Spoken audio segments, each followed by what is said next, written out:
Welcome back. It's been 5 days now since catastrophic flooding ravaged parts of the Texas Hill Country. More than 100 people have died, and officials say that number is expected to grow. Dozens are still missing, with search and rescue teams continuing to work around the clock. NBC's Jay Gray has more from hard-hit Kerrville, Texas. Hundreds of first responders for the 5th straight day, overhead and on the ground, fighting through the muck and mess, a mission fueled by an unwavering hope they can bring dozens still missing home. I know the odds are getting long as the days grow longer, but we're not giving up on the search. Continuing that search around the clock, using every resource available across Kerr County.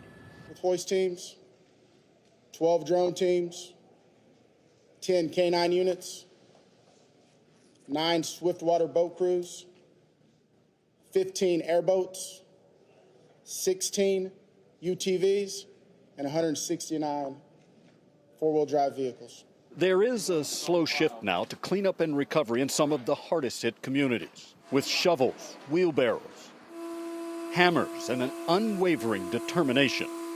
The first responders here, hundreds of volunteers, their impact overwhelming for survivors who have little, if anything, left. But we had 33 angels show up on Sunday out of nowhere.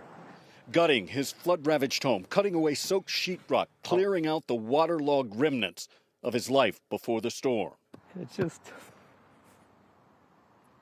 totally different aspect of volunteering and paying it forward.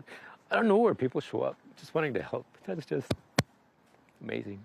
An effort many consider a responsibility and privilege. Just to be Texans and just coming together and doing what we need to do. A need so many will continue to have during what's sure to be a long, difficult recovery. Jay Gray, NBC News, Kerrville. The massive search involves hundreds of volunteers and more than 20 state agencies.